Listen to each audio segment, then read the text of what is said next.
Olá, tudo bem com você? Hoje a nossa reflexão tem como tema: devem os cristãos dançar? Tudo depende do que queiramos ser ou fazer no mundo, diz certo autor. Se os jovens tiverem de decidir a questão por si mesmos, a primeira coisa que farão é perguntar que mal faz dançar e por que a igreja adverte contra ela. Porém, antes de responder, seja-nos permitido, pelo que isto representa de força e encorajamento, verificar o que dizem sobre o assunto as outras denominações religiosas.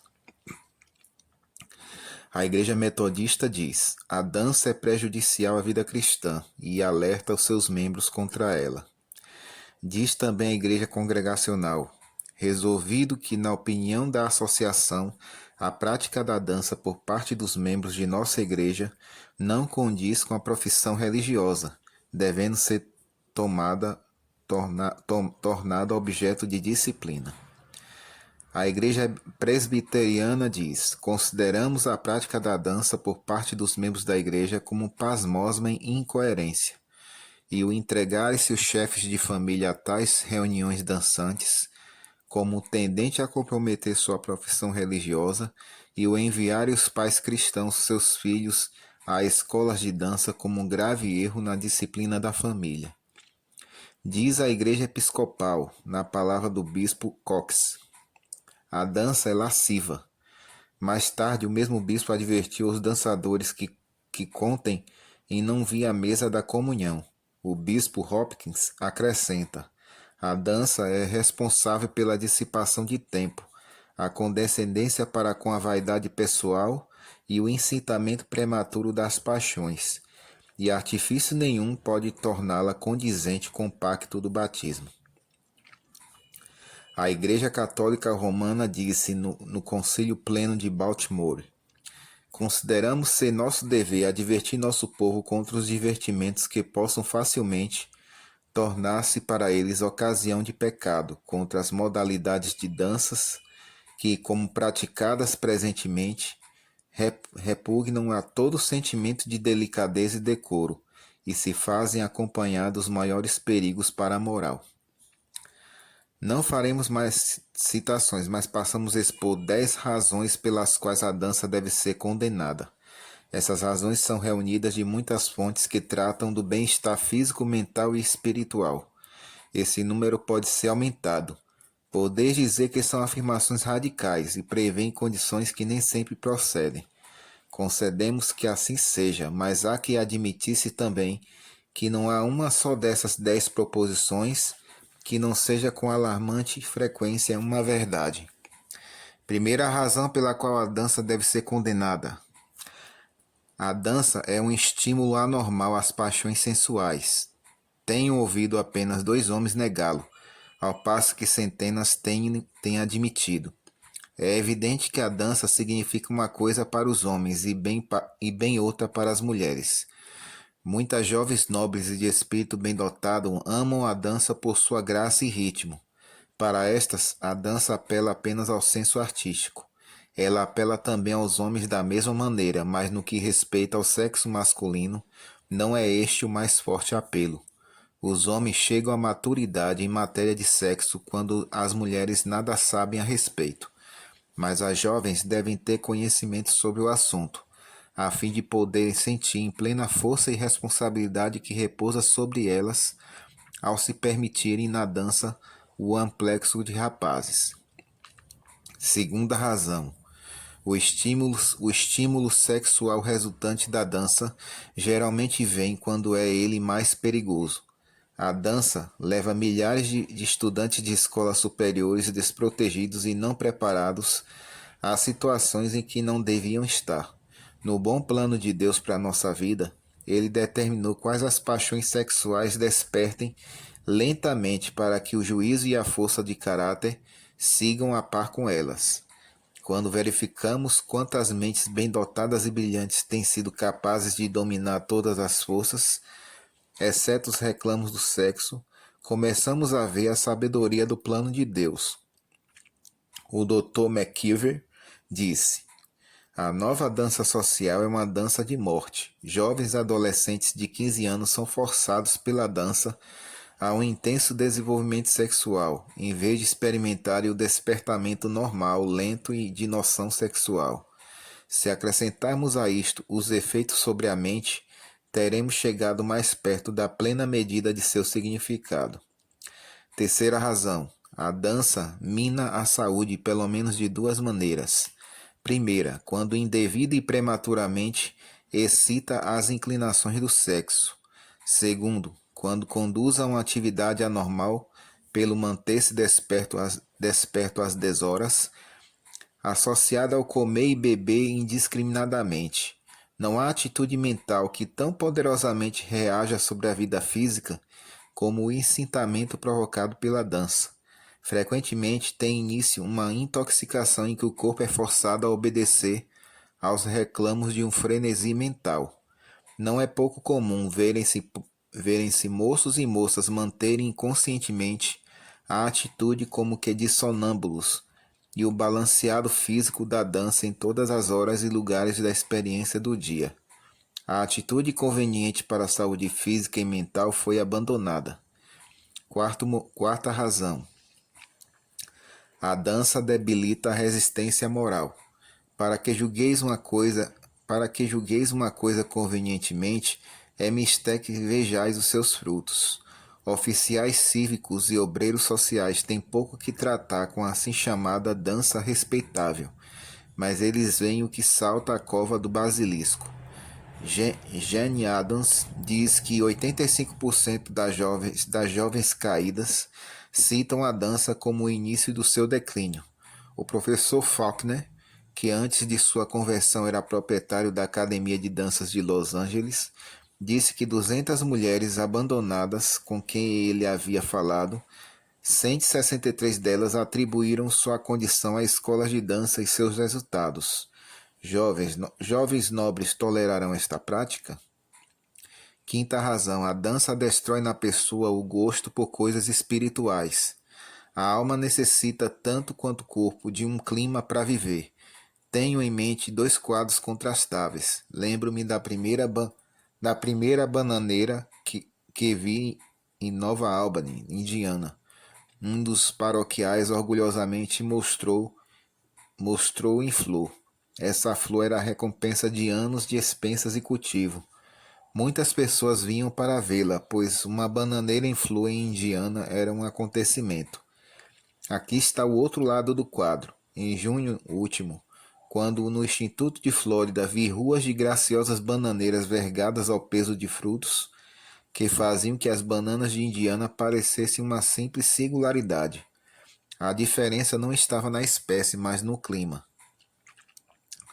O gosto espiritual é excessivamente sensível. Ele necessita do clima tropical da graça de Deus e da pureza para que desenvolva. Não preciso dizer mais nada. A principal pergunta não é: tenho eu alguma espiritualidade? Mas sim: quão bela e abundante é a minha espiritualidade? Sexta razão pela qual a dança tem que ser condenada. A dança contribui para o mal do divórcio. Isto ela faz por gerar desejos na vida que não se acomodam à rotina e requisitos morais de uma família bem-sucedida, como também pelo criar e perpetuar o terrível trinômio de relação, cinema, novelas e pluralidade de lares. Um lar onde Cristo não está presente está firmado em bases demasiado débeis para que possa enfrentar todos os reclamos da vida familiar e qualquer tentativa para satisfazer esta falta mediante estereotipações mentais e algumas vezes físicas, com lesão da correção moral está fadada a fracasso. Um lar onde Cristo está presente, mas onde não tem todo o domínio, não pode, sem prejuízo, segregá-lo de molde a permitir lastro a interesses que ele não aprova. Sétima razão: a dança não dá lugar ao intelecto. Sua predominância é, em grande parte, devido ao fato de que ela não requer esforço mental para ser planeada. A dança é simplesmente o abandonar-se ao meio de menor resistência e entretenimento. As pessoas intelectuais dançam, está claro, mas não têm de usar a sua inteligência para fazê-lo. Qualquer pessoa pode ligar o rádio ou pôr em movimento o fonógrafo. O resto é automático. É pouco razoável apelar tanto para o físico e não dar à mente e ao espírito uma oportunidade. A dança é a arruinadora. Oitava razão, a dança é a arruinadora da modéstia. Jeremias chegou ao máximo de sua condenação à degradação do povo quando declarou que eles não sabiam mais o que era envergonhar-se. Seria difícil imaginar-se coisa mais condenadora. Nós procuramos evitar vergonha de embaraços por falta de traquejo social, e devemos fazê-lo. Mas sempre a mais virtuosa e nobre evidência de pureza é o rubor de ressentimento que vem à face de alguém que encontra a sugestão do mal e impureza. A jovem que assim procede pode ir a qualquer lugar com segurança, e ela é dominadora da situação. E o jovem que possui esta qualidade possui o que há de mais nobre e varonil. Nona razão. Os dançadores são egoístas. Nem todos e nem sempre, mas frequentemente. Dois jovens, um casal de irmãos de um fino lar cristão e educado. O jovem é comerciante próspero, decidiu não frequentar colégio e gasta bom tempo e bom dinheiro numa vida fácil. Recentemente ele comprou um automóvel do último modelo, começou a frequentar bailes. As moças com quem ele dançava estavam acima de qualquer censura. E além do mais, ele era o tipo do cavalheiro tanto antes como depois do baile. Parecia ser isto um tempo agradável fora do comum. Uma tarde, sua irmã falou à mãe sobre seu desejo de frequentar os bailes num clube, aonde seu irmão ia frequentemente. O irmão ouviu o assunto por alto e imediatamente fez um protesto. De qualquer forma, a irmã disse que iria e se o irmão fosse, e insistiu para que ele declarasse por que objetava.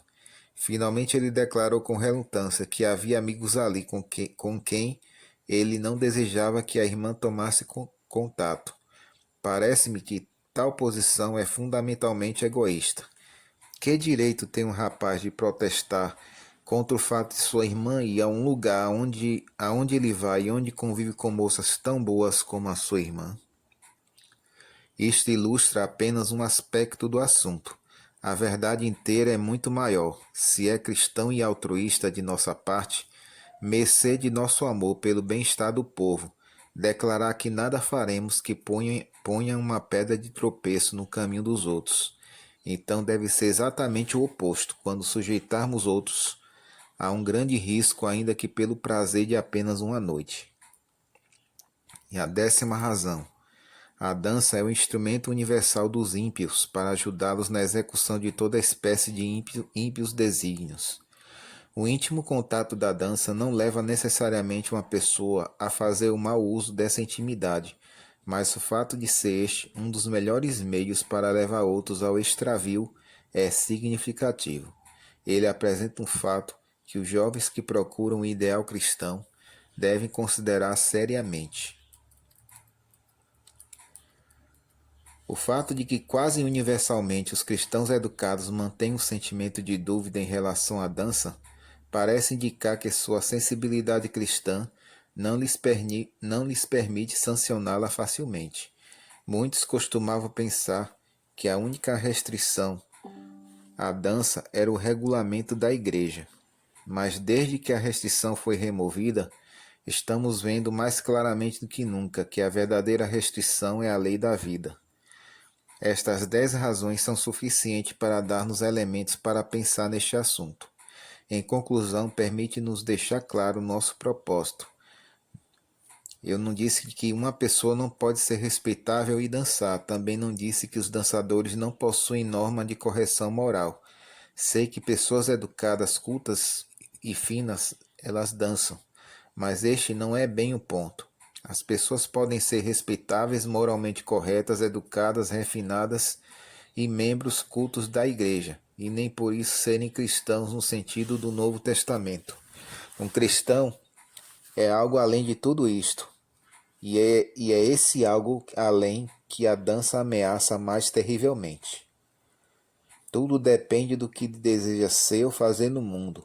Um machado pesado, grosseiro, é muito bom para cortar um grosso tronco. Mas se eu quiser cortar um espécime botânico em finíssimas camadas, terei de usar uma lâmina de barbear bem afiada. Assim é que a mais fina experiência e obras de uma vida cristã esperam pelo Espírito que é qual lâmina aguda e mantém imaculado do mundo. Não há possibilidade de possuir-se o mais alto tipo de gozo e eficácia cristão sem sacrifício. E sacrifício, devemos lembrar, não é o abandono do mal. Isto é uma necessidade cristã clara e pertence ao senso comum. É o cumprimento de um dever. Sacrifício é deixar o bom para alcançar o melhor. Sacrifício é fazer uma escolha de alvos e então aceitar a ordem da vida que a escolha do alvo impõe. Na minha opinião, o mais alto padrão de experiência é o viver segundo o Novo Testamento, requerem o abandono da dança. O verdadeiro cristão não desejará entrar em nenhum lugar de diversão, nem se entregar a nenhum entretenimento sobre que não se possa pedir a bênção divina. Não será encontrado no teatro, no jogo de bola, na sala de bilhar.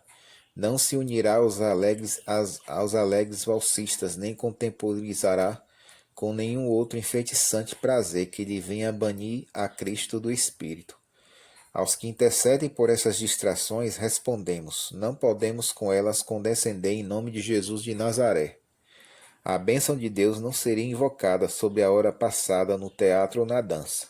Cristão algum desejaria encontrar a morte em tal lugar. Nenhum queria ser encontrado aí, quando Cristo viesse.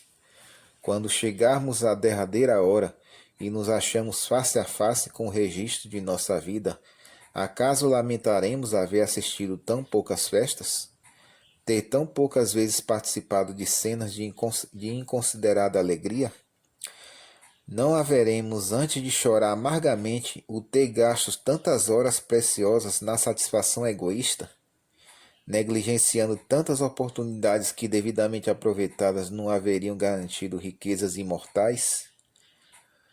Tem se tornado costume que os que professam religião desculpem quase toda perniciosa condescendência a que o coração se acha ligado, pela familiaridade com o pecado, tornam-se cegos à sua enormidade. Muitos que pretendem ser filhos de Deus buscam passar um verniz sobre os pecados que sua palavra condena, procurando ajuntar algum desígnio de caridade da igreja às suas ímpias festas de beberronias. Tomam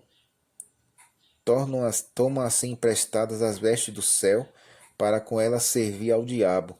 Algumas são iludidas, transviadas e perdidas para a virtude que por esse desperdício ao sabor da moda. Deus abençoe você e até a nossa próxima reflexão.